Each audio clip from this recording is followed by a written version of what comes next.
హిమాలయ పర్వతముల హిమాచ్ఛాదిత మహోత్తుంగ శిఖరములలో పరమ దయాళువైన భోళాశంకరుడు వెలిసిన స్థానమే కడు రమ్యమైన కేదారనాథ ధామము.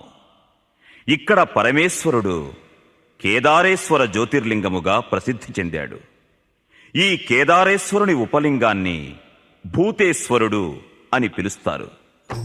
దుర్గమ పర్వత పంక్తులలో ఉపస్థితుడైన శ్రీ కేదారేశ్వరుని మనసా స్మరిస్తూ ఇప్పుడా స్వామి మహిమాన్విత గుణగణాలని విందాము రండి.